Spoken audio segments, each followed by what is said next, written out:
ভেসে যাব এবার গানের সুরে। আচ্ছা, গানের সুরে ভাসবো তো, কিন্তু বইমেলায় তুই কিছু কি ভাবছিস? খুব চিন্তিত মনে হচ্ছে।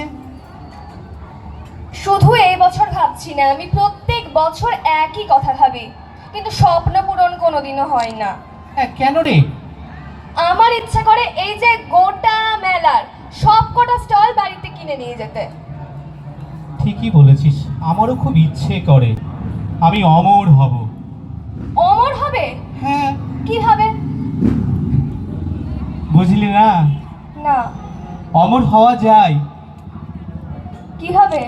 আসলে অনেক অনেক বই পড়লে লিখলে অমরত্বের বর পাওয়া যায়। তুমি অমরত্বের বর পেতে চাও? হ্যাঁ, পেতে চাই তো।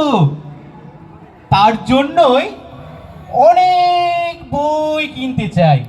তাহলে আমিও অমরত্বের বর পেতে চাই। কিন্তু বই উপহার দিলেও মন্দ হয় না। কেউ যদি দেয়, আপনারা দেবেন? কেন দেবে না? নিশ্চয় দেবে, এটা আবার জিজ্ঞাসা করার কি আছে? দর্শক বন্ধুরাও তো অমরত্বের বর পেতে চায়। তোমার কথাই, অমরত্বের বর যদি পেতে চায় তাহলে বই তো কিনতেই হবে। দেখছেন স্পেশাল ইভেন্ট টিভি।